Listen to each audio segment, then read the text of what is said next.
दोस्तों, आज आप सुनेंगे सर आर्थर कॉनन डॉयल के प्रसिद्ध उपन्यास द हाउंड ऑफ बास्करविल का तीसरा भाग।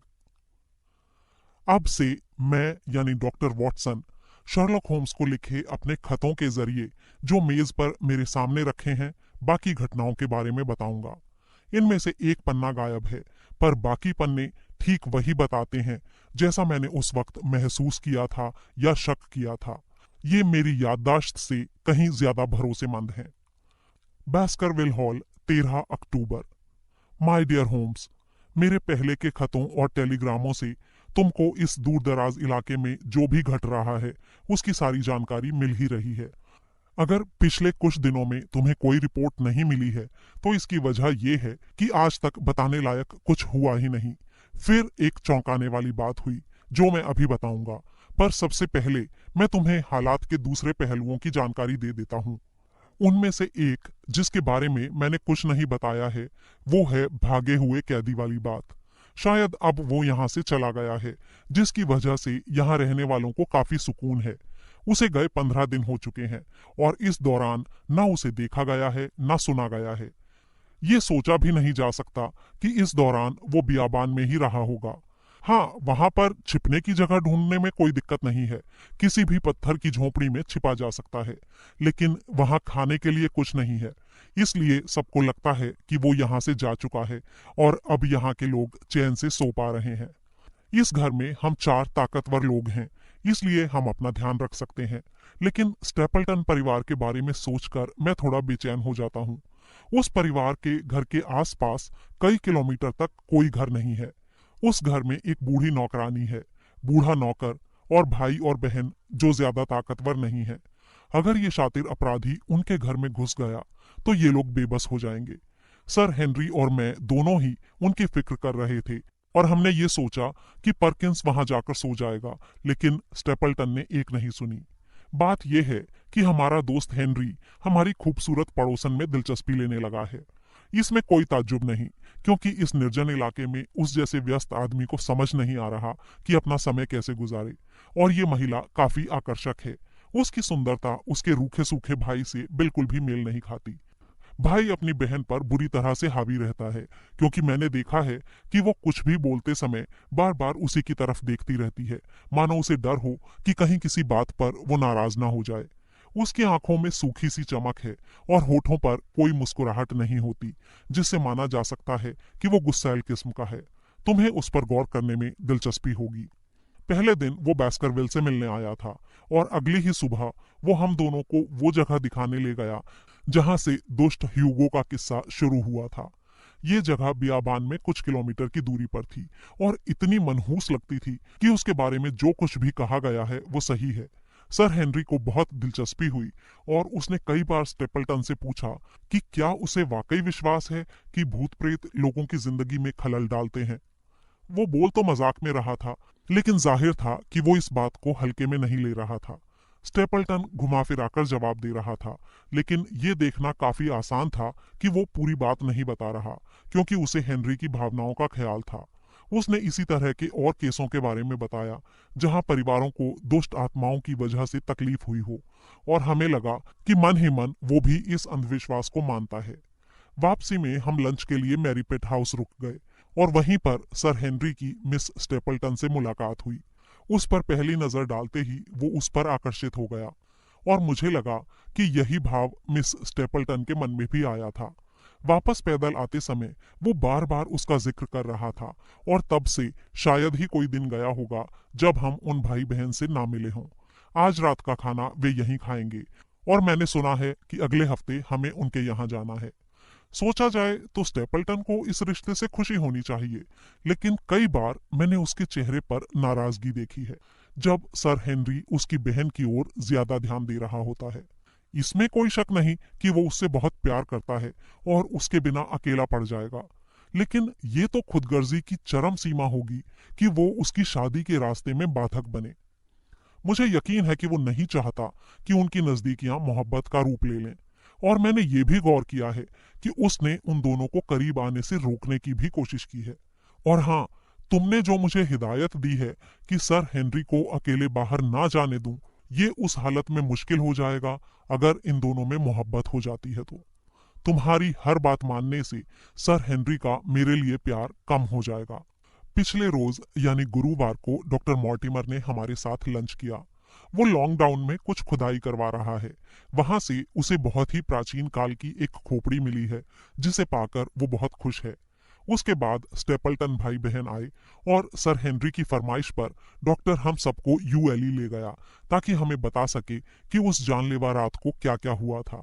ये एक लंबी मनहूस पैदल सैर थी, दो ऊंची झाड़ियों के बीच से होती हुई, जिसके उस छोर पर एक टूटा फूटा समर हाउस है। आधे रास्ते पर बियाबान में खुलने वाला गेट है जहां उस बुजुर्ग ने सिगार की राख गिराई थी। ये कुंडी वाला सफेद लकड़ी का गेट है। इसके बाहर पूरा बियाबान है। मैंने कल्पना करने की कोशिश की कि उस रात क्या हुआ होगा। ठीक उसी तरह जैसे तुमने बताया था। बुजुर्ग वहां पर खड़ा था कि उसे बियाबान में से कुछ आता दिखाई दिया, कुछ इतना डरावना कि वो होश खो बैठा और दौड़ता ही रहा जब तक खौफ और थकान की वजह से उसकी मौत नहीं हो गई। वहां वो लंबा और सुनसान रास्ता था जहां वो भागा था। और किससे डरकर? बियाबान के कुत्ते से, या कोई भूतहा शिकारी कुत्ता काला और भयानक प्राणी देखकर भागा था? क्या इस किस्से के पीछे किसी इंसान का हाथ हो सकता है? क्या चौकन्ना बैरीमोर जितना बता रहा था उससे ज्यादा जानता है? ये सब कुछ अभी धुंधला ही है, लेकिन इसके पीछे किसी न किसी जुर्म का काला साया जरूर है। पिछले खत के बाद मैं एक और पड़ोसी से मिला। ये लाफ्टर हॉल का फ्रैंकलैंड है जो हमारे दक्षिण में करीब 6 किलोमीटर दूर रहता है। ये लाल चेहरे और सफेद बालों वाला गुस्सैल बुजुर्ग है। ब्रिटिश कानून का दीवाना है और मुकदमेबाजी में काफी पैसा बहा चुका है। वो मुकदमा इसलिए लड़ता है क्योंकि उसे लड़ने में मजा आता है और एक ही सवाल के दोनों पहलुओं पर वो लड़ सकता है। इसलिए ये मनोरंजन उसे काफी महंगा पड़ता है। कभी वो कोई रास्ता बंद कर देता है और गांव के लोगों को ललकारता है कि उससे खुलवा कर तो देखें। कभी वो अपने हाथों से किसी और का गेट तोड़ देता है और कहता है कि यहाँ पर हमेशा से आने जाने वालों का रास्ता रहा है और गेट के मालिक को चुनौती देता है कि वो उससे लड़े। उसे कुछ पुराने नियम कायदों की अच्छी जानकारी है जिसे कभी वो फ्रेंडवर्थी के गांव वालों के पक्ष में तो कभी विपक्ष में इस्तेमाल करता है। इसकी वजह से कभी तो उसे कंधों पर उठाकर जुलूस में घुमाया जाता है और कभी उसका पुतला जलाया जाता है। इस समय उसके पास 7 मुकदमे हैं जो शायद उसका बचा खुचा पैसा भी हजम कर लेंगे। इस बात के अलावा वो नेक और अच्छे स्वभाव का है और मैं उसका जिक्र सिर्फ इसलिए कर रहा हूँ कि तुमने कहा था कि अपने अड़ोस पड़ोस में रहने वालों के बारे में बताऊं। फिलहाल वो एक अजीब पेशे में है क्योंकि एक छिटपुट खगोल शास्त्री होने के नाते उसके पास एक बेहतरीन टेलीस्कोप है जिससे वो दिन भर अपने घर की छत पर पड़ा हुआ सारा दिन बियाबान को देखा करता है, इस उम्मीद में कि शायद उसे भागा हुआ कैदी दिखाई दे जाए।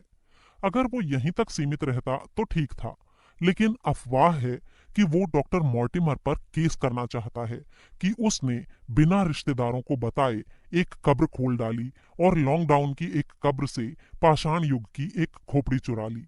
वो हमारी नीरस जिंदगी में कुछ जान डालता रहता है और हमें हंसाता है, जो हमारे लिए बड़ा ही जरूरी है। और अब जब मैंने भगोड़े कैदी, स्टेपल्टन, डॉक्टर मॉर्टिमर और फ्रैंकलैंड के बारे में सारी जानकारी दे दी है, तो अब मैं बैरीमोर दंपत्ति के बारे में बताता हूँ, खासकर कल रात हुई चौंकाने वाली घटना के बारे में। सबसे पहले उस टेलीग्राम के बारे में जो तुमने लंदन से भेजा था, ये पता लगाने के लिए कि बैरीमोर उस वक्त यहाँ था या नहीं। मैं पहले ही बता चुका हूँ कि पोस्टमास्टर की गवाही बताती है कि वो इम्तिहान बेकार गया और हमारे पास कोई सबूत नहीं है कि वो उस वक्त कहाँ था। मैंने ये बात सर हेनरी को बताई और उसने तुरंत बैरीमोर को बुलवाकर पूछा कि क्या उसने खुद ही टेलीग्राम लिया था या नहीं। बैरीमोर ने कहा कि हाँ, उसे टेलीग्राम मिला था। क्या लड़के ने तुम्हारे ही हाथ में दिया था? सर हेनरी ने उससे पूछा। बैरीमोर को कुछ ताज्जुब हुआ और कुछ देर वो सोचता रहा, फिर बोला, नहीं, उस समय मैं बॉक्स रूम में था और मेरी पत्नी उसे मेरे पास लेकर आई थी। क्या उसका जवाब तुम्ही ने दिया था? सर हेनरी ने फिर से पूछा। नहीं, मैंने अपनी पत्नी को बता दिया था कि क्या कहना है और वो लिखने के लिए नीचे चली गई। शाम को उसने अपने ही आप फिर से इस बात को छेड़ा।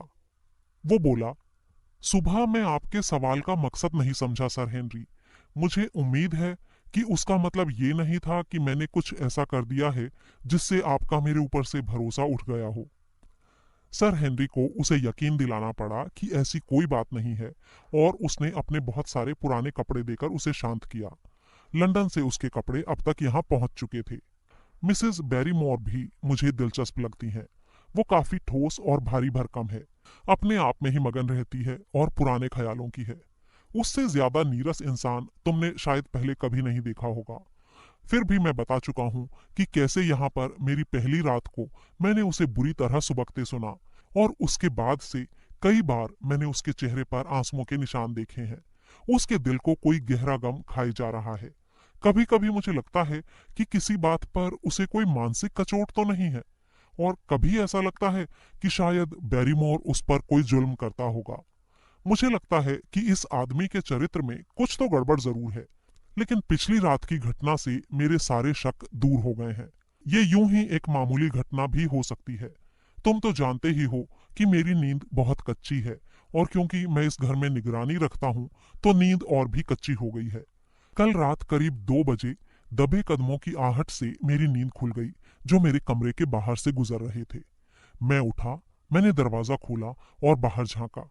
एक लंबी काली छाया गलियारे से जा रही थी। ये छाया उस आदमी की थी जो धीरे धीरे गलियारे से हाथ में मोमबत्ती लिए जा रहा था। उसने पैंट शर्ट पहना हुआ था और वो नंगे पैर था। मुझे सिर्फ आकृति नजर आई, लेकिन उसकी लंबाई से मैं समझ गया कि वो बैरीमोर था। वो बहुत धीरे धीरे और चोरों की तरह चल रहा था, और उसकी पूरी हरकत से ये साफ था कि वो किसी बात को छिपा रहा है। मैं तब तक रुका रहा जब तक वो आंखों से ओझल नहीं हो गया। फिर मैंने उसका पीछा किया। जब मैं बालकनी तक पहुंचा तो वो गलियारे के अगले छोर पर था। एक खुले दरवाजे से आती रोशनी में मैंने देखा कि वो एक कमरे में घुस गया। ये सारे कमरे खाली पड़े हैं, इसलिए ये बात और भी रहस्यमयी हो गई। रोशनी आती रही, जिसका मतलब था कि वो स्थिर खड़ा है। मैं बिना आवाज किए गलियारे से होता हुआ उस कमरे तक पहुंचा और मैंने अंदर झांका। बैरीमोर खिड़की पर उकड़ू बैठा था। उसने हाथ की मोमबत्ती को खिड़की के कांच से सटा रखा था। मुझे उसका आधा चेहरा दिखाई दे रहा था, और वो किसी बात की उम्मीद लगाए बाहर बियाबान के अंधेरे की तरफ ताक रहा था। कुछ मिनटों तक वो ऐसे ही गौर से देखता रहा। फिर उसने गहरी सांस ली और बेसब्री से मोमबत्ती बुझा दी। मैं फौरन ही अपने कमरे में वापस आ गया, और थोड़ी ही देर के बाद उसके लौटने के कदमों की आवाज आई। काफी देर बाद जब मैं हल्की नींद में सो चुका था, कहीं से ताले में चाबी घूमने की आवाज आई, लेकिन मैं ये नहीं समझ पाया कि ये आवाज कहाँ से आई थी। इस सब का क्या मतलब था, ये तो मैं नहीं समझ सका। लेकिन इस मनहूस घर में कुछ राज जरूर है। देर सवेर हम उसकी तह तक पहुंच ही जाएंगे। मैं अपनी बातों से तुम्हें परेशान नहीं करना चाहता, लेकिन तुमने मुझसे एक एक बात बताने को कहा था। आज सवेरे मैंने बहुत देर तक सर हेनरी से बात की और हमने एक तरीका सोचा है। उसके बारे में मैं अभी कुछ नहीं बताऊंगा, लेकिन अगली रिपोर्ट में मैं तुम्हें सारी जानकारी दूंगा। 15 अक्टूबर, बेस्करविल हॉल। माय डियर होम्स, अगर अपने मिशन के शुरुआती दिनों में मैं मजबूरी में तुम्हें कोई खबर नहीं दे सका, तो तुम्हें समझ लेना चाहिए कि अब मैं वो कमी पूरी कर रहा हूँ, और अब घटनाएं तेजी से घट रही हैं।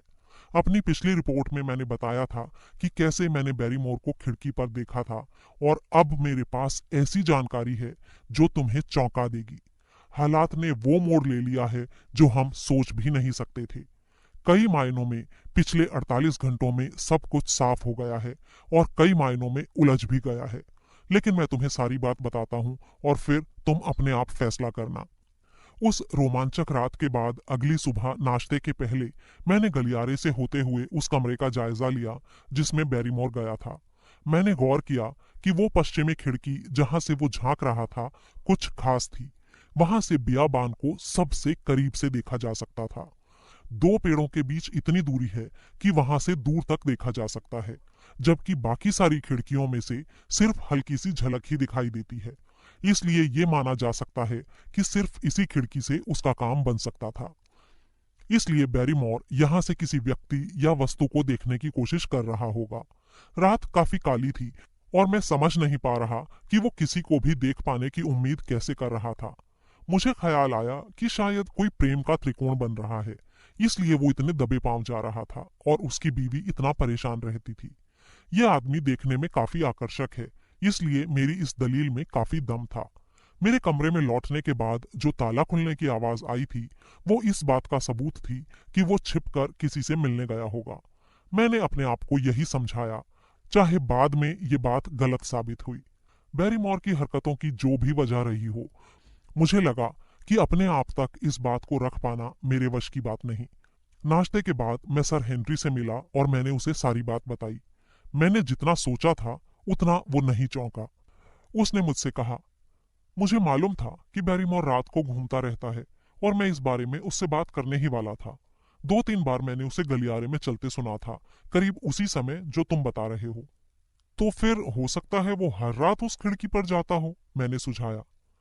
शायद जाता हो। अगर ऐसा है तो हम उसका पीछा करके देख सकते हैं कि वो क्या करता है।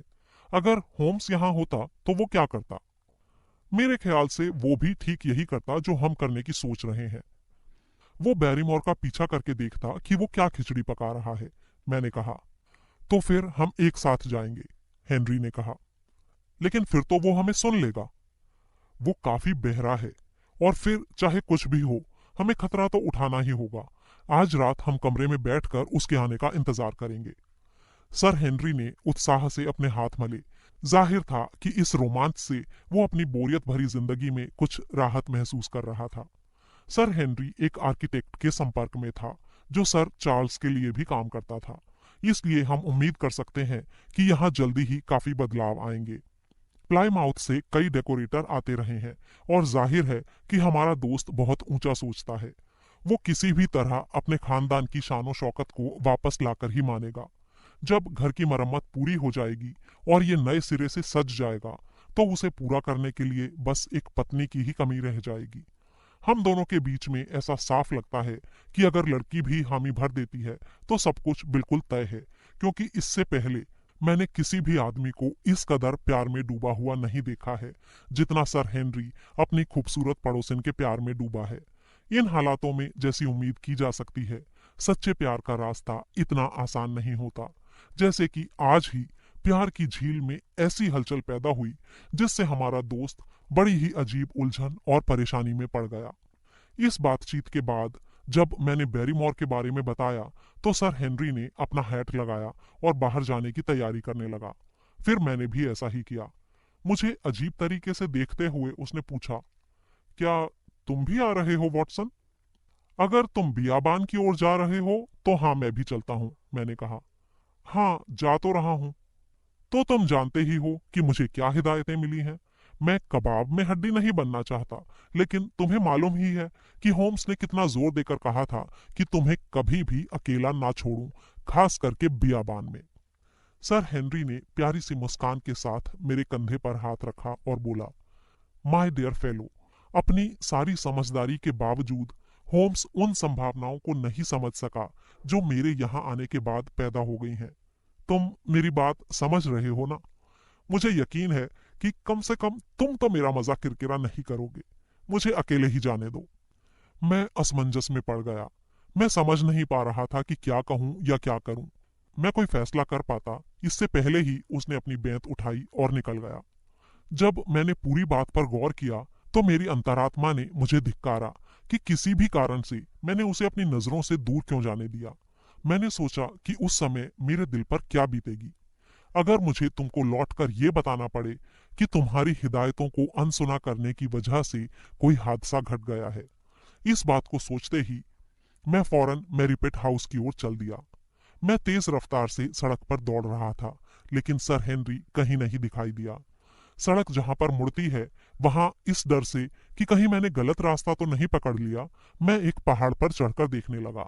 ये वही पहाड़ था जिसमें से पत्थर निकाले जाते थे। वहां से वो मुझे फौरन नजर आ गया। वो थोड़ी दूरी पर था और उसके साथ कोई युवती थी जो सिर्फ मिस स्टेपल्टन ही हो सकती थी। जाहिर था कि उनका ये कार्यक्रम पहले से तय था। वे गहरी बातचीत में डूबे थे और धीरे धीरे चल रहे थे। मैंने देखा कि वो जल्दी जल्दी हाथ हिलाते हुए बात कर रही थी, मानो उसे कोई जरूरी बात समझा रही हो, और वो काफी गौर से सुन रहा था। 1-2 बार उसने मना करते हुए सिर हिलाया। मैं वहीं चट्टानों के बीच खड़ा उन्हें देखता रहा। मैं उलझन में था कि अब मुझे क्या करना चाहिए। उनका पीछा करके उनकी बातचीत में खलल डालना गलत होता, लेकिन मेरी जिम्मेदारी भी थी कि उसे एक पल के लिए भी आंखों से ओझल ना होने दूं। अपने दोस्त की जासूसी करना अनुचित था, इसलिए मैंने सोचा कि यहीं पहाड़ से मुझे उस पर नजर रखनी चाहिए और बाद में अपनी ये हरकत उसे बताकर अपने दिल का भार हल्का कर लूंगा। ये सच था कि अचानक अगर उस पर कोई खतरा आ जाए तो मैं इतनी दूर था कि उसे बचा नहीं पाता। लेकिन फिर भी मैं जानता हूं कि तुम भी समझ रहे होगे कि इस वक्त मैं कितनी मुश्किल में था और इससे ज्यादा और कुछ नहीं कर सकता था। सर हेनरी और वो युवती सड़क पर रुक गए थे और गहरी बातचीत में मशगूल थे। अचानक मुझे लगा कि उनको देखने वाला मैं अकेला नहीं हूं।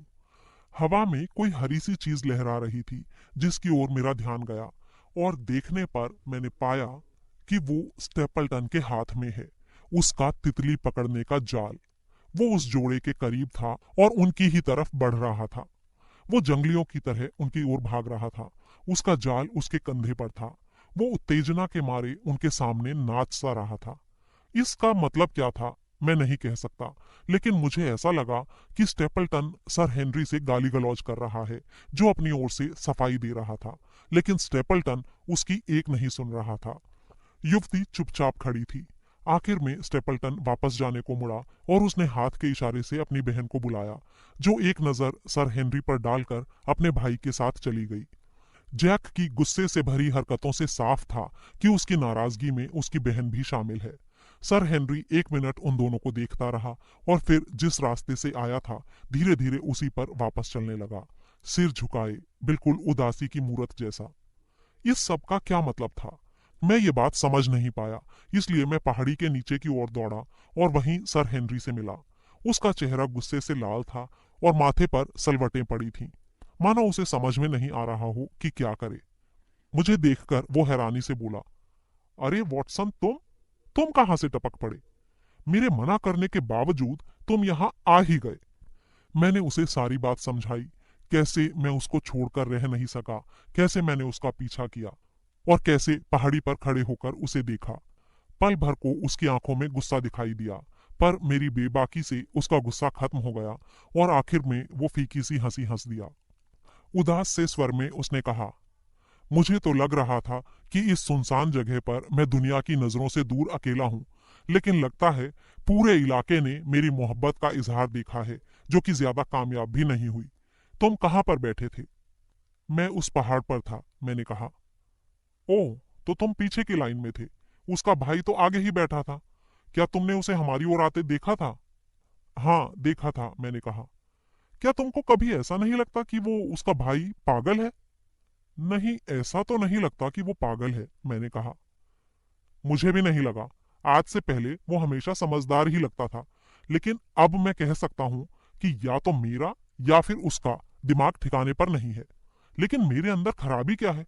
तुम कुछ हफ्तों से मेरे साथ हो वॉटसन।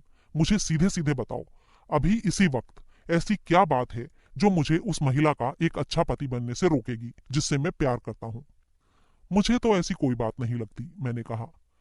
उसे मेरी जायदाद दौलत से ऐतराज नहीं हो सकता, इसलिए शायद उसे मुझसे ही ऐतराज होगा। वो भला मेरे खिलाफ है क्यों?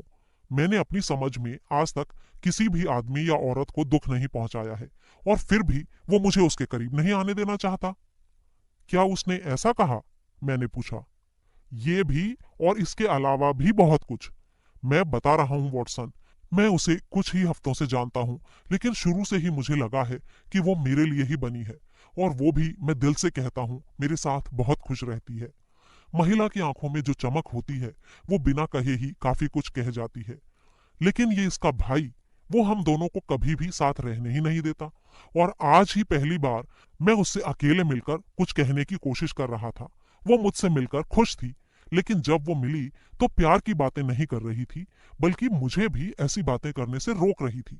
वो बार बार ये कह रही थी कि ये जगह बड़ी ही खतरनाक है और उसे तभी खुशी होगी जब मैं यहाँ से चला जाऊंगा।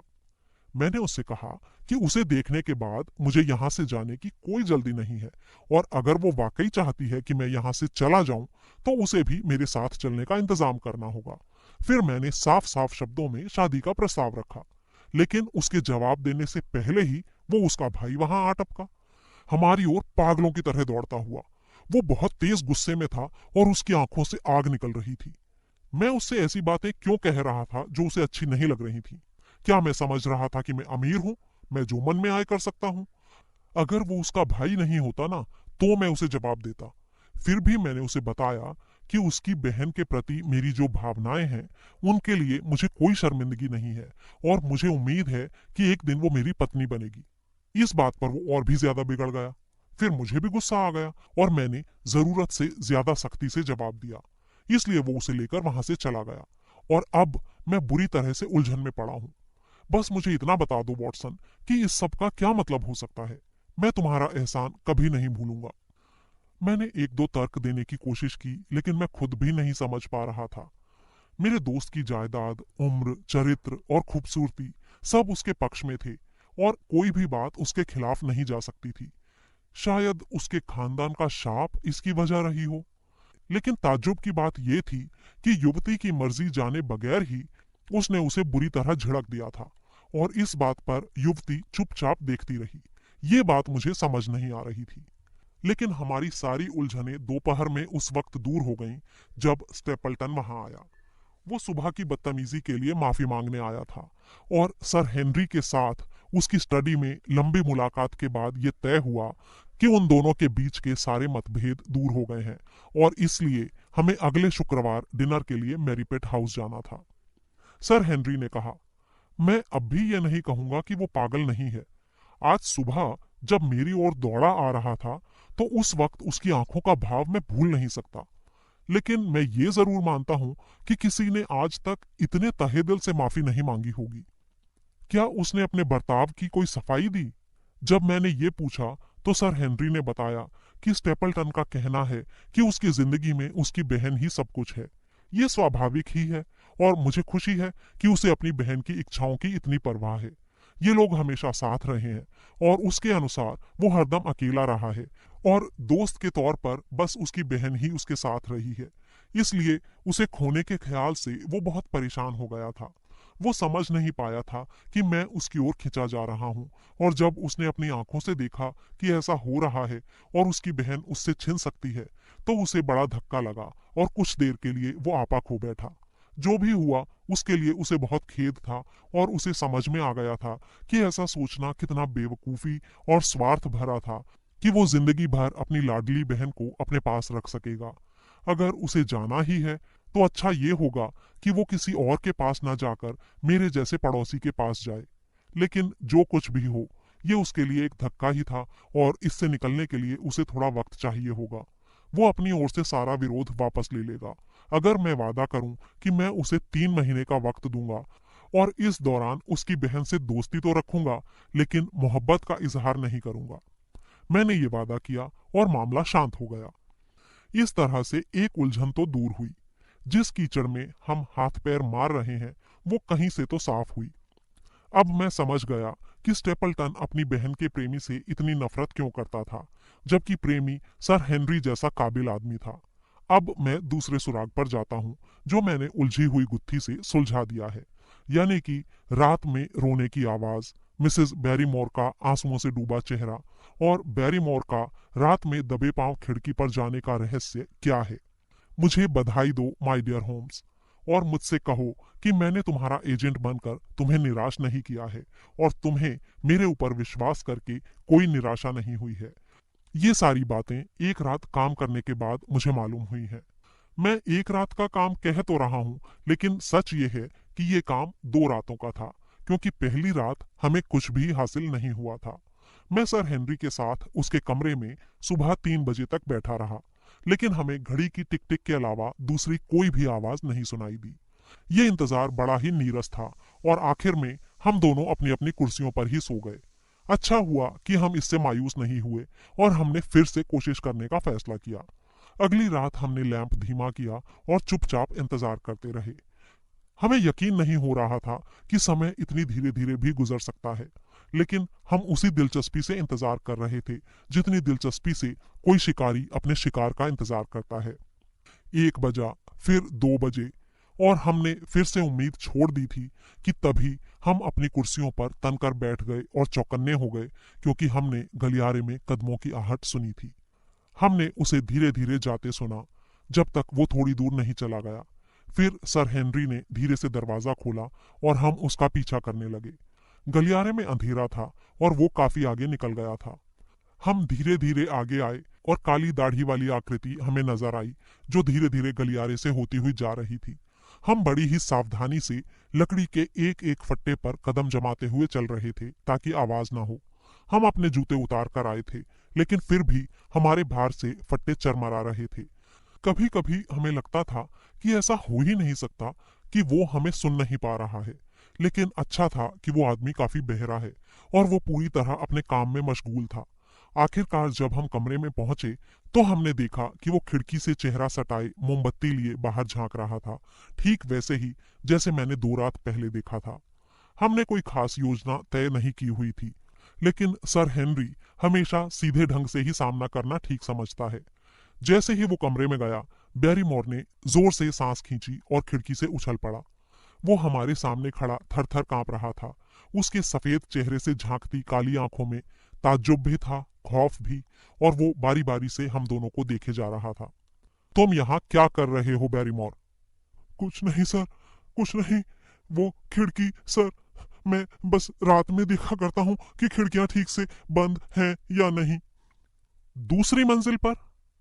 हाँ, हाँ सर, सारी खिड़कियां। देखो बैरीमोर, हमने फैसला कर लिया है कि तुमसे सच उगलवा कर रहेंगे, इसलिए टालने से अच्छा है कि तुम अभी बता दो कि तुम इस खिड़की पर क्या कर रहे थे, और मुझसे झूठ बोलने की कोशिश मत करना, सर हेनरी ने तल्खी से कहा। उसने बड़ी ही बेचारगी से हमारी ओर देखा और फिर हाथ मलने लगा। मैं कोई गलत काम नहीं कर रहा था सर, मैं तो खिड़की पर मोमबत्ती लिए खड़ा था। खिड़की पर मोमबत्ती लिए क्यों खड़े थे, ये बताओ। मुझसे मत पूछिए सर हेनरी, मैं कसम खाता हूँ ये मेरा राज नहीं है और मैं बता नहीं सकता। अगर इसका ताल्लुक सिर्फ मुझसे होता तो मैं आप लोगों से कुछ भी नहीं छिपाता। मुझे अचानक एक उपाय सूझा और मैंने खिड़की से मोमबत्ती उठा ली जहां बटलर ने रखी थी। फिर मैंने कहा, ये इससे कोई इशारा कर रहा होगा, देखते हैं कोई जवाब आता है या नहीं। मैंने उसे वैसे ही उठाया जैसे उसने उठाया था और अंधेरे में देखने लगा। मुझे धुंधले से पेड़ों के साए ही दिखाई दे रहे थे क्योंकि उस वक्त चांद बादलों के पीछे था। और फिर मैं खुशी से चिल्ला पड़ा क्योंकि उस अंधेरे के पर्दे में हल्की सी रोशनी दिखलाई दी, ठीक खिड़की के सामने। मैं चिल्लाया, वो रहा। नहीं नहीं सर, वो कुछ भी नहीं है, कुछ भी नहीं, मैं यकीन दिलाता हूं सर। बटलर ने मुझे रोकना चाहा। सर हेनरी ने सुझाया, अपनी रोशनी को हिलाओ वॉटसन, देखो सामने की रोशनी भी वैसे ही हिल रही है। अब बताओ बदमाश, क्या तुम इनकार कर सकते हो कि यह कोई इशारा नहीं है? जल्दी कबूल करो, वहां पर तुम्हारा कौन साथी है और ये सब क्या चल रहा है? अब उसके चेहरे पर ढिठाई छा गई। ये मेरा व्यक्तिगत मामला है, आपका इससे कोई मतलब नहीं, मैं कुछ नहीं बताऊंगा। तो तुम फौरन मेरी नौकरी छोड़ दो। ठीक है सर, छोड़ देता हूं। और तुम बदनाम होकर जाओगे, तुम्हें अपने ऊपर शर्म आनी चाहिए। तुम्हारा परिवार मेरे परिवार के साथ इस छत के नीचे करीब 100 सालों से रह रहा है और यहाँ तुम्हारी हरकतों को देखकर लगता है कि तुम मेरे खिलाफ ही षड्यंत्र कर रहे हो। नहीं सर, आपके खिलाफ नहीं। ये एक औरत की आवाज थी और मिसेस बैरीमोर अपने पति से भी ज्यादा घबराई हुई वहां दरवाजे पर खड़ी थी। स्कर्ट और शॉल में उसके भारी भरकम शरीर को देखकर हंसी आ सकती थी, लेकिन उसके चेहरे के भाव देखकर हम गंभीर हो गए। हमें जाना ही होगा एलिजा, ये बात एकदम तय हो चुकी है, तुम अपना सामान बांध लो, बैरीमोर ने उससे कहा। ओह जॉन, जॉन, क्या मैंने तुम्हारी इतनी बुरी हालत कर डाली? ये सब मेरा ही किया धरा है सर हेनरी, सिर्फ मेरा। उसने जो भी किया वो मेरे ही कहने पर किया और मेरे ही लिए किया। तो फिर साफ साफ बताओ इस सब का मतलब क्या है? सर हेनरी ने कहा। मेरा दुखी भाई बियाबान में भूख से मर रहा है, हम अपने ही घर के बाहर उसे मरने नहीं दे सकते। ये रोशनी उसके लिए इशारा है कि उसके लिए खाना तैयार है और वो यहाँ आकर खाना ले जाए। और ये तुम्हारा भाई है कौन? सर हेनरी ने पूछा। वो भागा हुआ मुजरिम सर, सेल्डन मुजरिम है, यही सच है, बैरीमोर ने कहा। मैंने आपसे कहा था कि ये मेरा राज नहीं है और इसलिए मैं बता नहीं सकता, लेकिन अब जब सब सामने आ ही गया है तो आप समझ गए होंगे कि अगर कोई षड्यंत्र है भी तो आपके खिलाफ नहीं है। इसका मतलब ये था कि रात की वो सारी गुपचुप हलचल और खिड़की की रोशनी की असलियत ये थी। सर हेनरी और मैं दोनों ही उस औरत को हैरानी से देखने लगे। क्या ये संभव था कि इस इज्जतदार महिला का खून देश के नामी अपराधी से मेल खाता था? हमें अपनी ओर हैरानी से देखता पाकर एलिजा बोली, सर वो मेरा छोटा भाई है सेल्डन। हमने उसे बहुत सिर चढ़ा लिया था और जब वो छोटा था तो उसकी हर बात मानते थे। उसे ऐसा लगने लगा कि दुनिया उसे खुशी देने के लिए ही बनी है और वो हर बात में अपनी मनमानी कर सकता है।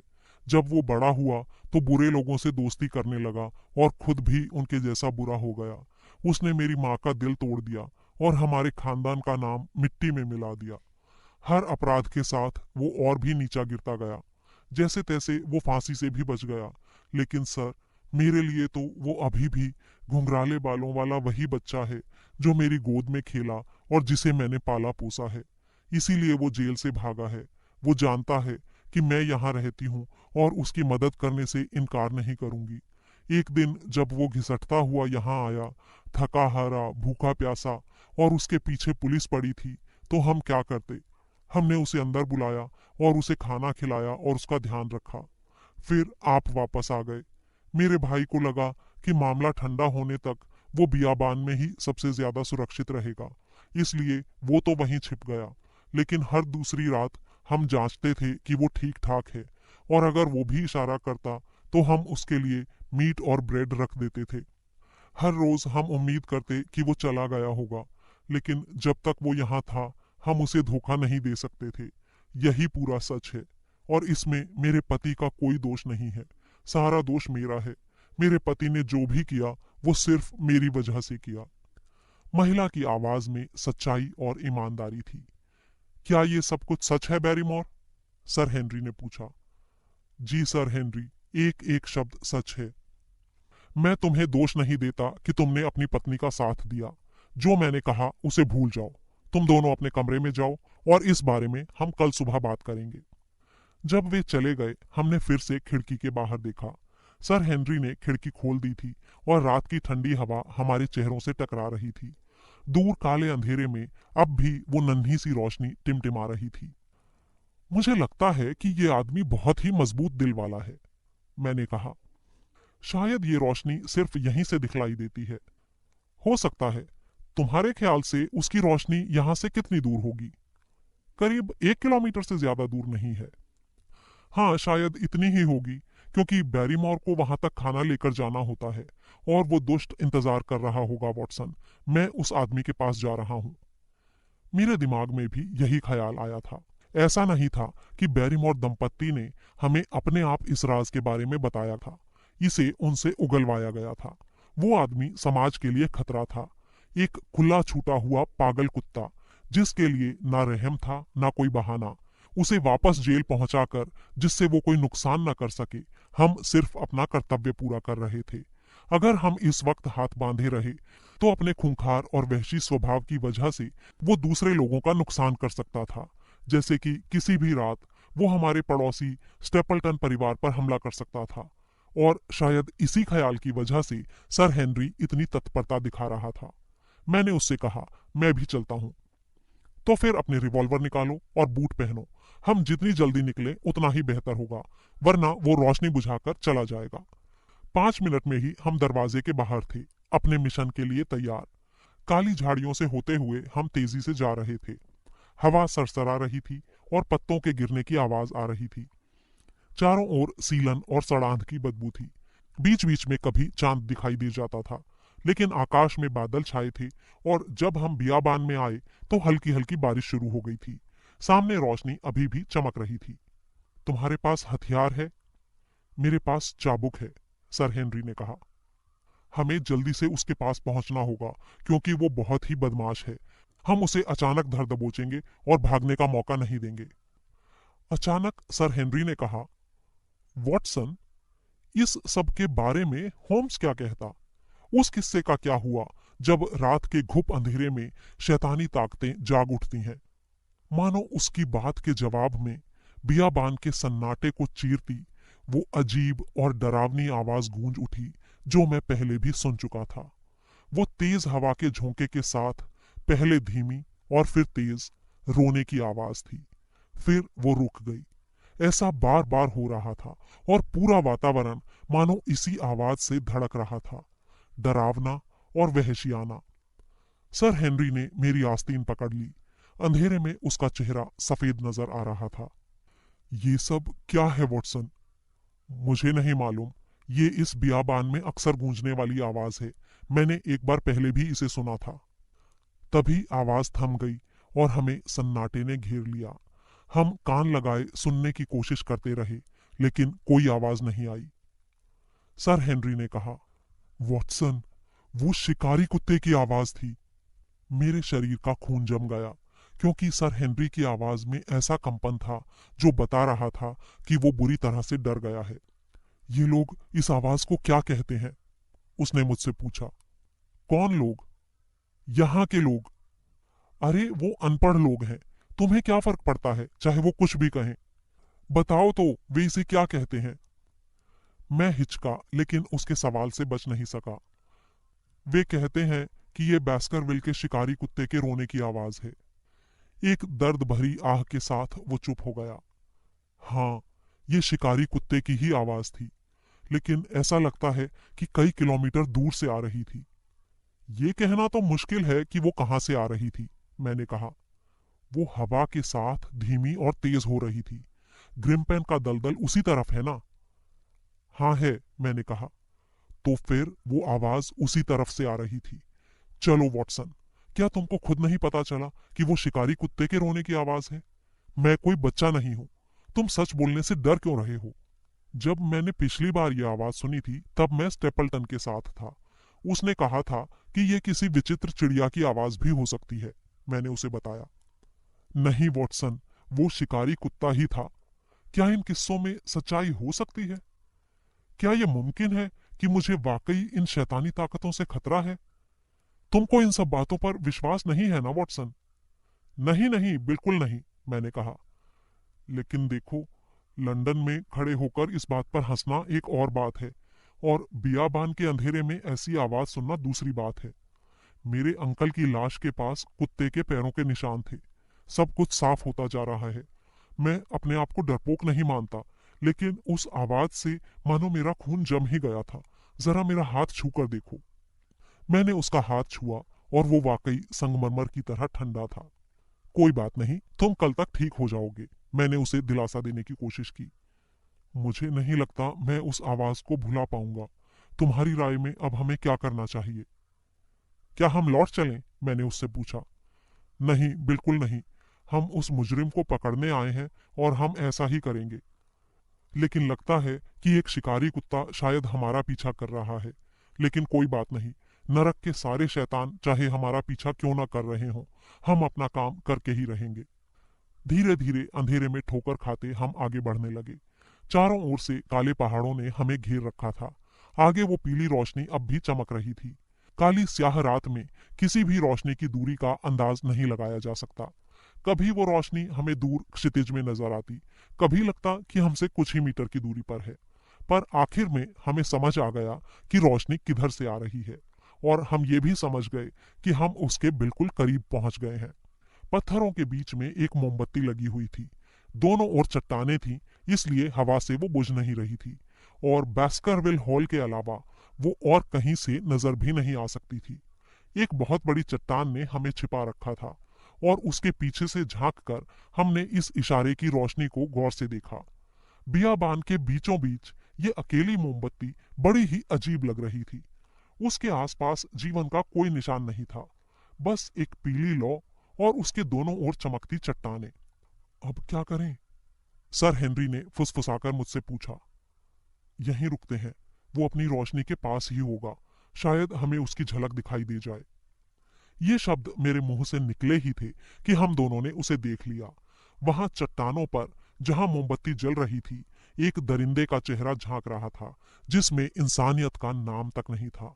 वो कीचड़ से सना हुआ था, दाढ़ी बढ़ी हुई और बुरी तरह उलझी थी। उन जंगलियों और आदि मानवों की तरह जो आदिकाल में यहाँ की पहाड़ियों की गुफाओं में रहते थे। रोशनी में उसकी छोटी छोटी चालाक आंखें चमक रही थीं, जो कभी बाएं कभी दाएं अंधेरे में देखने की कोशिश कर रही थीं। उस चालाक जंगली जानवर की तरह जिसने अपने शिकारी की आहट भांप ली हो। किसी न किसी बात से उसे शक हो गया था। हो सकता है कि बैरीमोर का कोई निजी इशारा भी रहा हो जो उसने हमें नहीं बताया था, या कोई और वजह थी जिससे उसे लग रहा था कि कुछ गड़बड़ है। लेकिन उसके दुष्ट चेहरे पर मैंने उसकी छाया देख ली थी। किसी भी समय वो रोशनी से दूर अंधेरे में गायब हो सकता था। इसलिए मैं आगे की ओर लपका और सर हेनरी ने भी ऐसा ही किया। उसी समय उसने हमें जोर से गाली दी और एक पत्थर फेंका जो उस चट्टान से टकराकर टूट गया जिसके पीछे हम छिपे हुए थे। मैंने उसके नाटे मजबूत शरीर की झलक देखी। वो मुड़कर भागने वाला था। उसी समय अचानक बादलों के बीच से चांद निकल आया। हम भी भागे और वो बहुत तेज रफ्तार से दूसरी ओर भागा जा रहा था, पहाड़ी बकरी की तरह पत्थरों के ऊपर से कूदता फांदता। मेरे रिवॉल्वर की एक गोली से वो जख्मी हो जाता, लेकिन मैं रिवॉल्वर अपने बचाव के लिए लाया था, किसी निहत्थे आदमी को मार गिराने के लिए नहीं। हम दोनों ही तेज दौड़ते थे और हम तंदुरुस्त भी थे, लेकिन जल्दी ही हम समझ गए कि हम उसकी बराबरी नहीं कर सकते। कुछ ही मिनटों में वो पूरी तरह हमारी आंखों से ओझल हो चुका था। आखिर में हमें समझ आ गया कि अब यूं ही भागते रहने से कोई फायदा नहीं। हम रुक गए और हाफते हुए दो चट्टानों पर बैठ गए। वहां कुछ पल बैठे रहकर हमने अपनी सांसों को दुरुस्त किया और फिर निराशा से भरे घर जाने के लिए उठकर खड़े हो गए। उसी पल एक अजीबोगरीब और चौंकाने वाली बात हुई। हमारे दाएं ओर पत्थर के एक पहाड़ की उबड़ खाबड़ रूपरेखा चांद की रोशनी में नजर आ रही थी। वहां पर काले पत्थर की काली मूर्ति की तरह खड़ी मुझे एक आदमी की आकृति साफ साफ नजर आई। इसे मेरी आंखों का धोखा मत समझना होम्स। मैं कह रहा हूं कि मैंने अपनी जिंदगी में आज तक इतना साफ कुछ भी नहीं देखा। वो आकृति एक लंबे पतले आदमी की थी। वो हाथ बांधे सिर झुकाए खड़ा था, मानो किसी गहरी सोच में डूबा हो। ऐसा लगता था मानो वो इस भयानक बियाबान की रूह थी। ये वो मुजरिम नहीं था। ये आदमी उस जगह से काफी दूर था जहां हमारा मुजरिम गायब हुआ था, और फिर ये उससे काफी लंबा भी था। आश्चर्य से चिल्लाकर मैंने सर हेनरी की बांह पकड़ी और उसे दिखाना चाहा, लेकिन उसी पल वो आदमी गायब हो गया। पत्थर का वो पहाड़ अब भी वहीं था, लेकिन उस आकृति का कोई नामो निशान नहीं था। मैं उस दिशा में जाकर उसे खोजना चाहता था, लेकिन वो थोड़ी दूरी पर था। मेरी चिल्लाहट से सर हेनरी अब भी थरथरा रहा था, क्योंकि उसे अपने परिवार का शाप याद आ गया था और इस रात वो और रोमांच नहीं चाहता था। उसने पहाड़ पर खड़े उस अकेले आदमी को नहीं देखा था और वो डर और रोमांच महसूस नहीं कर पा रहा था जो मुझे महसूस हुआ था। उसने मुझसे कहा, वो जरूर कोई वार्डर रहा होगा। इसके जेल से भागने के बाद बियाबान में उसे ढूंढने के लिए कई वार्डर यहाँ फैले रहते हैं। हो सकता है सर हेनरी की ये बात सही हो, लेकिन उसका मुझे सबूत चाहिए। आज हम प्रिंस टाउन के लोगों को बताएंगे कि उनका गुमशुदा मुजरिम कहाँ मिल सकता है, लेकिन हमें खुद उसे कैद करने की खुशी नहीं मिल सकी। कल रात के रोमांच की यही कहानी है, और तुम्हें मानना ही होगा माय डियर होम्स कि मैंने तुम्हें बहुत ही बढ़िया रिपोर्ट भेजी है। मैं तुमको जितनी जानकारी दे रहा हूँ, हो सकता है उसमें से काफी बेकार हो, लेकिन मुझे लगता है कि तुम्हें एक एक बात बतानी चाहिए, जिससे तुम खुद तय कर सको कि कौन सी बात जरूरी है और कौन सी नहीं। हमें जरूर सफलता हासिल हो रही है। जहां तक बैरीमोर दंपत्ति का सवाल है, हमें उनकी हरकतों की वजह मालूम हो गई है, इसलिए वो बात तो साफ हो गई है। लेकिन अपने रहस्यों और विचित्र लोगों की वजह से बियाबान का राज अब भी नहीं खुल सका है। हो सकता है कि अपने अगले पत्र में मैं तुमको इसके बारे में भी बता सकूं, लेकिन सबसे अच्छा यही होगा कि तुम खुद ही यहाँ आ जाओ। अब तक मैंने उन रिपोर्ट्स का जिक्र किया है जो शुरुआती दिनों में मैंने होम्स को भेजी थी, पर अब मैं कहानी के उस मोड़ पर आ पहुंचा हूं जब मुझे ये तरीका छोड़ना होगा और अपनी याददाश्त पर भरोसा करना होगा, जिसमें मैं अपनी डायरी की मदद ले सकता हूँ। डायरी के कुछ अंशों से मैं उन जगहों पर जा सकता हूँ जो मेरे दिमाग में हमेशा के लिए छप चुकी हैं। तो अब मैं उस सुबह से शुरू करता हूँ जिसकी पिछली रात हमने मुजरिम का असफल पीछा किया था और बियाबान में दूसरे विचित्र अनुभव महसूस किए थे। 16 अक्टूबर, कोहरे भरा सुस्त सा दिन। हल्की सी बारिश हो रही थी। घर के भीतर तक बादल आ गए थे। जब वे छंटते तो बियाबान दिखाई दे जाता। बाहर और अंदर उदासी सी छाई थी। कल रात के बाद से सर हेनरी भी कुछ सुस्त था।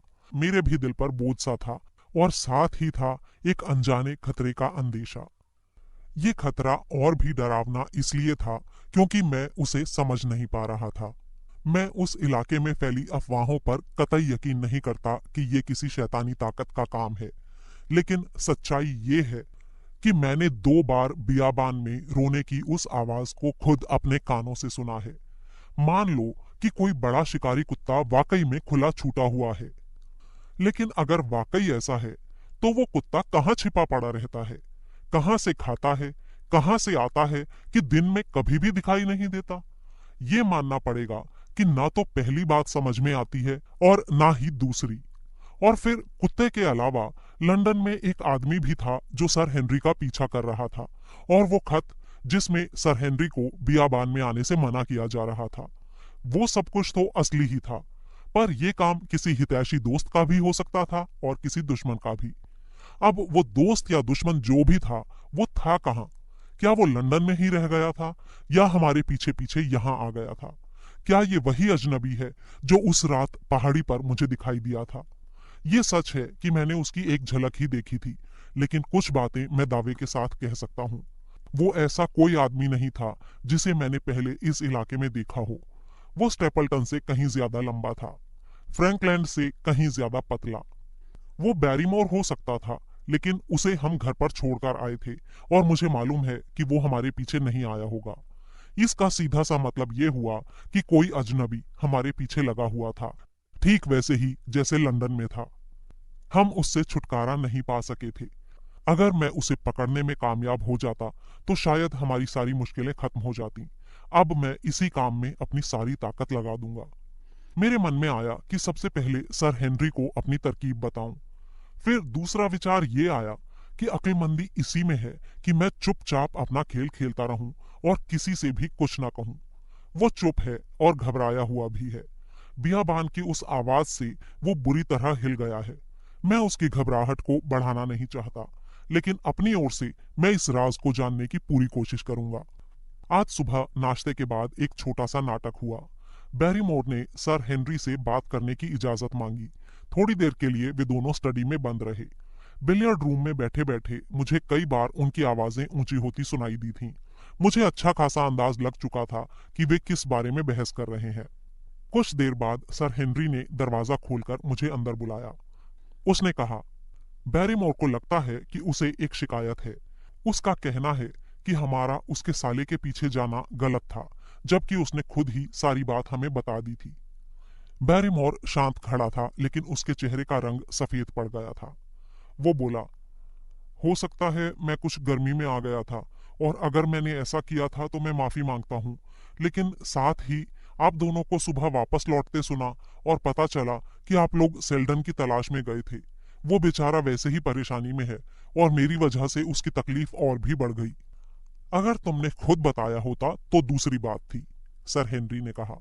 तुमने, बल्कि तुम्हारी पत्नी ने ये बात उस वक्त बताई जब तुम्हारे पास और कोई चारा नहीं रह गया था और इस बात को तुमसे उगलवाया गया था। मुझे नहीं मालूम था कि सर हेनरी आप इस बात का फायदा उठाएंगे। मुझे सचमुच नहीं मालूम था।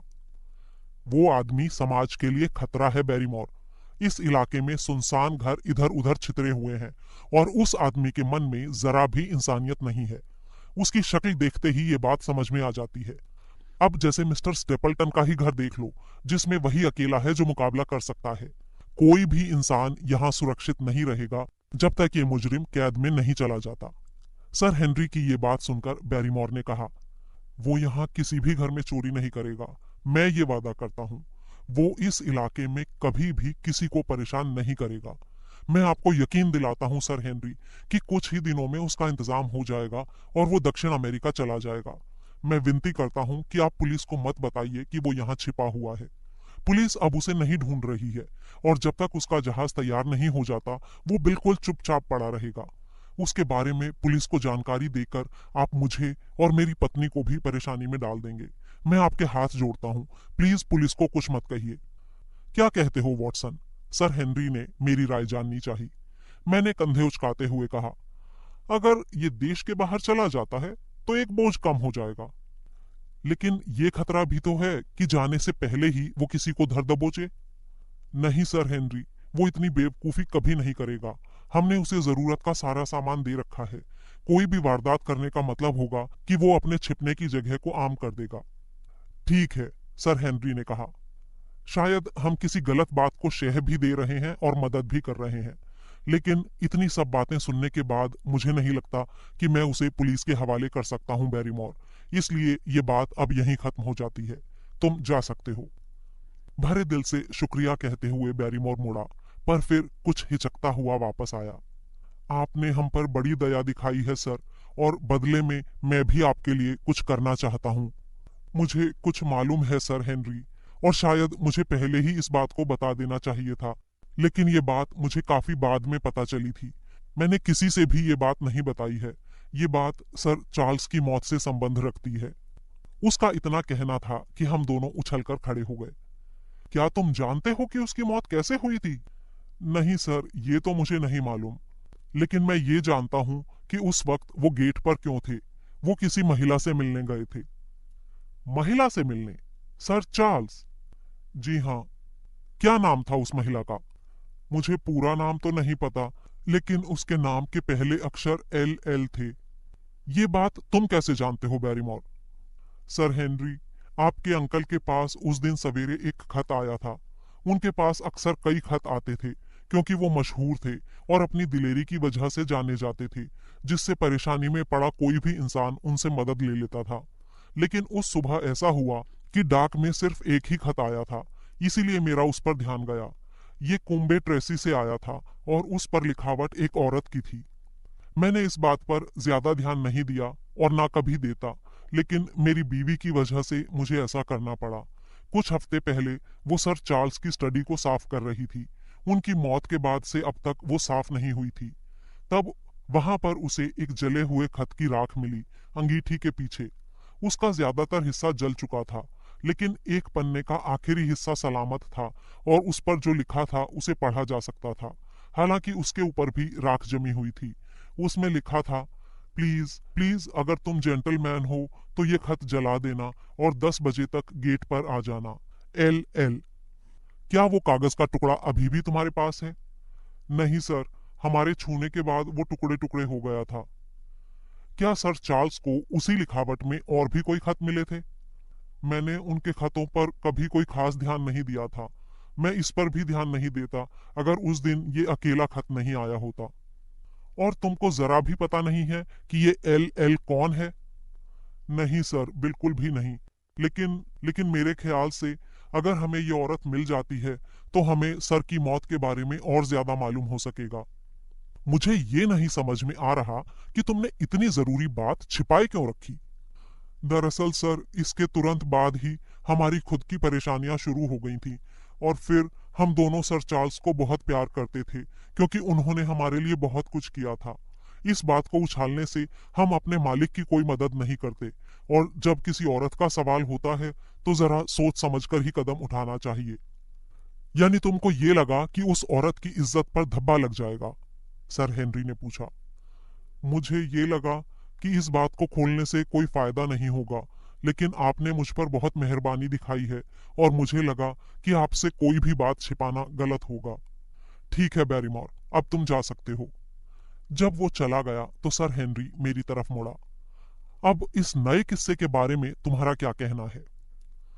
मुझे तो लग रहा है कि अंधेरा पहले से भी ज्यादा गहरा हो गया है, मैंने कहा। मुझे भी यही लग रहा है, लेकिन अगर हम इस LL नाम की औरत को ढूंढ निकालें तो सारी बात साफ हो जाएगी। हमें ये पता चला है कि कोई तो ऐसा है जिसे सारी बातें मालूम है। हमें बस उसे ढूंढ निकालना है। अब हमें क्या करना चाहिए? मेरे ख्याल से फौरन होम्स को इस बारे में बताना होगा। इससे उसे एक सुराग मिल जाएगा और वो जरूर यहाँ पर आ जाएगा, मैंने कहा। मैं फौरन अपने कमरे में गया और होम्स के लिए सुबह ही पूरी बातचीत लिख डाली। साफ था कि पिछले कुछ समय से वो काफी बिजी था, क्योंकि मेरे पास बेकर स्ट्रीट से बहुत ही कम संदेश आए थे और उनमें भी मेरे द्वारा दी गई जानकारी पर कोई टिप्पणी नहीं होती थी। हो सकता है कि वो ब्लैकमेलिंग वाले केस में लगा हुआ हो, लेकिन ये नई बात उसे जरूर चौंका देगी और वो इस केस में ज्यादा दिलचस्पी दिखाएगा। काश वो यहाँ होता। 17 अक्टूबर। आज सारा दिन झमाझम बारिश हुई है, हर पेड़ और बेल से टपकती हुई। मैंने सुनसान ठिठुरते बेघर मुजरिम के बारे में सोचा जो बेचारा बियाबान में था। उसके जो भी जुर्म रहे हों, उसने उनका काफी फल भोगा है। और फिर मुझे वो दूसरा याद आया, कैब से झांकता चेहरा, चांद की रोशनी में चमकती वो आकृति। क्या वो अनदेखा अंधेरे वाला शख्स भी इस वक्त बाहर ही था? शाम को मैंने अपनी बरसाती ली और दूर तक बियाबान में गया, एक से एक भयानक ख्यालों को मन में दबाए, चेहरे पर बरसात की मार खाते हुए और कानों में हवा की सीटियां सुनते हुए। इस बियाबान में अब मजबूत जमीन भी दलदल बन गई है। मैं उस काली पहाड़ी तक गया जहां मैंने उस अकेले आदमी को निगरानी करते देखा था, और उसकी ऊबड़ खाबड़ चोटी पर खड़े होकर मैंने पूरे बियाबान का जायजा लिया। बारिश काफी तेज थी और फटने को तैयार काले काले बादल आसमान में तैर रहे थे।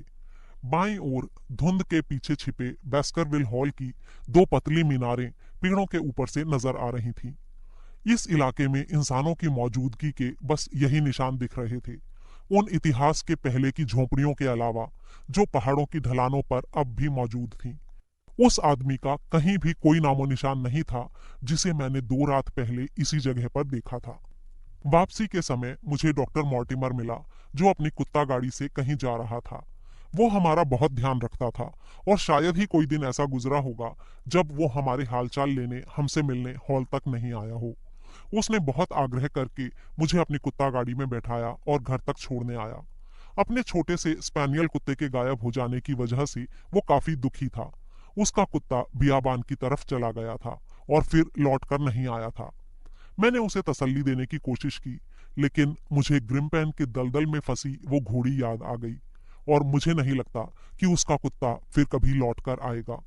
उस उबड़ खाबड़ सड़क पर हिचकोले लेते हुए मैंने कहा, वैसे मॉर्टिमर, शायद इस इलाके के आसपास कुछ लोग ऐसे भी होंगे जिन्हें तुम नहीं जानते। ऐसा तो शायद ही कोई होगा, उसने कहा। तो क्या तुम किसी ऐसी औरत को जानते हो जिसका नाम एल हो? वो कुछ देर सोचता रहा, फिर बोला, नहीं, यहाँ कुछ खाना बदोश और मजदूर किस्म के लोग हैं, उनके बारे में तो मैं नहीं कह सकता, लेकिन शरीफ लोगों में इस नाम का कोई नहीं है। लेकिन एक मिनट रुको। कुछ देर और सोचने के बाद उसने कहा, एल नाम की एक औरत लॉरा लियोन्स को मैं जानता हूं, लेकिन वो यहाँ नहीं रहती, वो तो कुम्बे ट्रेसी में रहती है। कौन है वो? मैंने पूछा। वो फ्रैंकलैंड की बेटी है। क्या? उस बूढ़े सठियाए हुए फ्रैंकलैंड की? हाँ हाँ, उसी की। उसने लियोन्स नाम के आर्टिस्ट से शादी की थी जो बियाबान में चित्र बनाने आया था। वो धोखेबाज निकला और उसे छोड़कर भाग गया। मैंने जो कुछ सुना है उसके हिसाब से गलती उस अकेले की नहीं थी। उसके पिता ने अपनी बेटी से सारे रिश्ते तोड़ दिए क्योंकि उसने उसकी मर्जी के खिलाफ शादी की थी, और शायद उसके 1-2 और भी कारण रहे होंगे। इसीलिए बूढ़े पिता और जवान पति के बीच में घिरी बेचारी लड़की ने काफी दुख झेले होंगे। वो अपना गुजारा कैसे चलाती है? मेरे ख्याल से उसका पिता उसे कुछ रकम देता है, लेकिन वो भी बहुत ज्यादा तो नहीं होगी क्योंकि उसके अपने ही खर्चे बहुत हैं। वो चाहे जैसी भी रही हो, लेकिन उसे बिल्कुल गड्ढे में तो नहीं ढकेला जा सकता। उसकी कहानी यहाँ के लोगों में फैली और फिर कुछ लोगों ने उसकी मदद की, जिसके कारण वो थोड़ा बहुत ईमानदारी से कमा लेती है। कुछ मदद स्टेपल्टन ने की थी और कुछ सर चार्ल्स ने। मैंने भी की थी। ये पैसा उसे टाइपराइटिंग का बिजनेस शुरू करने के लिए दिया गया था। वो जानना चाहता था कि मेरी इस पूछताछ का क्या मकसद है, लेकिन उसे ज्यादा कुछ बताए बिना मैंने शांत कर दिया, क्योंकि कोई वजह नहीं थी कि मैं अपनी सारी बात किसी को बताऊं। कल सवेरे मैं कुम्बे ट्रेसी का रास्ता पकड़ूंगा और इस मिसेज लॉरा लियोन्स से मिलने की कोशिश करूंगा। रहस्यों की इस लंबी कड़ी की एक घटना तो साफ हो जाएगी। मैं तो सांप जैसा चालाक होता जा रहा हूं, क्योंकि जब मॉर्टिमर ने सवालों पर जोर देना शुरू किया तो मैंने बड़ी ही सरलता से उससे पूछा कि फ्रैंकलैंड की खोपड़ी किस तरह की है, और फिर बाकी पूरे रास्ते भर वो खोपड़ियों की ही बातें करता रहा। मैं यूं ही बरसों तक शर्लॉक होम्स के साथ थोड़े ही रहा हूं। इस तूफानी और मनहूस दिन की बस एक घटना और बतानी है। वो थी बैरीमोर से अभी अभी हुई मेरी बातचीत, जिससे मेरे हाथ में एक और दांव आ गया है जिसे समय आने पर मैं खेल सकूंगा। मॉर्टिमर डिनर के लिए रुक गया था और बाद में उसने सर हेनरी के साथ ताश खेला। बटलर मेरी कॉफी लेकर लाइब्रेरी में आया और मैंने उससे कुछ सवाल करने के इस मौके को छोड़ा नहीं। मैंने उससे कहा, अच्छा ये तो बताओ बैरीमोर, तुम्हारा वो रिश्तेदार चला गया या अभी भी वहीं मंडरा रहा है? मुझे नहीं पता सर, मैं तो दुआ कर रहा हूं कि वो यहां से चला जाए। वो अपने साथ सिर्फ मुसीबत लेकर आया है। उसको आखिरी बार खाना देने के बाद मुझे उसके बारे में कोई खबर नहीं, और ये बात 3 दिन पहले की है। तो तुमने उसको देखा था? मैंने पूछा। नहीं देखा तो नहीं, लेकिन अगली बार जब मैं वहां गया तो खाना गायब था। तब तो वो शर्तिया वहीं था। लगता तो ऐसा ही है, लेकिन हो सकता है खाना उस दूसरे ने ले लिया हो। कॉफी का प्याला मेरे होठों से अभी दूर ही था और मैं चौंक कर उठ बैठा और बैरीमोर को ताकने लगा। तो तुम जानते हो कि बियाबान में एक दूसरा आदमी भी है? हाँ, मैं जानता हूँ सर, उस जगह एक और आदमी भी है। क्या तुमने उसे देखा है? जी नहीं। तो फिर तुम्हें उसके बारे में कैसे मालूम? करीब 8-10 दिन पहले सेल्डन ने मुझे उसके बारे में बताया था। वो भी छिपा हुआ है, लेकिन वो आदमी मुजरिम नहीं है, ये बात मैं समझ गया हूँ। मुझे ये सब अच्छा नहीं लग रहा डॉक्टर वॉटसन। मैं सीधे सीधे कह रहा हूँ कि मुझे ये बिल्कुल अच्छा नहीं लग रहा। वो अचानक जैसे कुछ उतावला सा हो गया। अब मेरी बात सुनो बैरीमोर, मुझे सिर्फ तुम्हारे मालिक में दिलचस्पी है, किसी और में नहीं। मैं यहाँ पर सिर्फ उसकी मदद करने आया हूँ और कुछ नहीं। मुझे साफ साफ बताओ कि तुम्हें क्या अच्छा नहीं लग रहा है।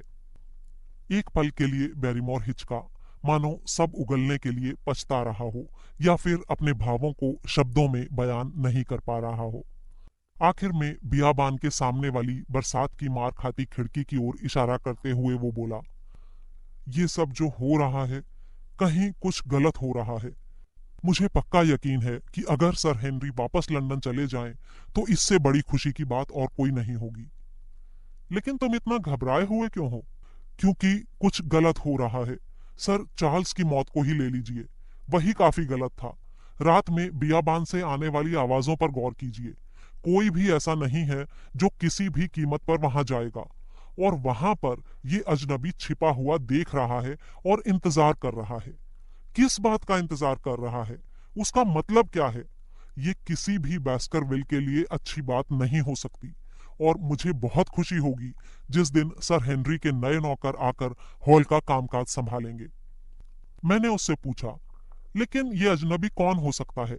क्या तुम मुझे उसके बारे में कुछ बता सकते हो? सेल्डन ने तुम्हें क्या क्या बताया है? क्या उसे पता चल पाया कि वो कहां पर छिपता है या क्या करता है? सेल्डन ने उसे 1-2 बार देखा तो है, लेकिन वो बहुत ही चालाक है और कुछ भी पता नहीं चलने देता।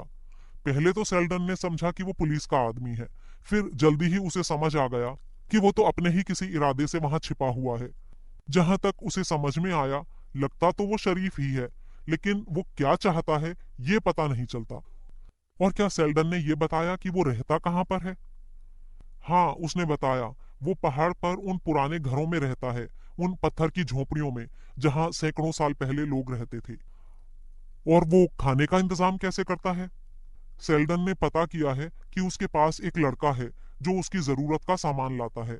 शायद वो कुंबे ट्रेसी जाकर सामान लाता है। बहुत बढ़िया बैरीमोर, हम इसके बारे में कभी और बात करेंगे। जब वो चला गया तो मैं काली खिड़की पर गया और मैंने उमड़ते हुए बादलों को देखा। इतने खराब मौसम में उस बियाबान में पत्थर की झोपड़ी में वो आदमी भला कैसे रह रहा होगा? ऐसी कौन सी नफरत थी जो किसी आदमी को ऐसे समय पर ऐसी जगह पर छिपने को मजबूर कर रही थी? और उसका ऐसा कौन सा गहरा मकसद था जिसके लिए वो इतनी तकलीफें झेल रहा था? वहां बियाबान की उस झोपड़ी में उस समस्या का राज छिपा था जिसके बारे में सोच सोचकर मैं परेशान हो रहा था। मैंने कसम खाई कि इस राज का पर्दाफाश करने में मैं एक दिन की भी कसर नहीं छोड़ूंगा। इससे आगे की कहानी सुनने के लिए सुने हाउंड ऑफ बास्करविल का चौथा भाग।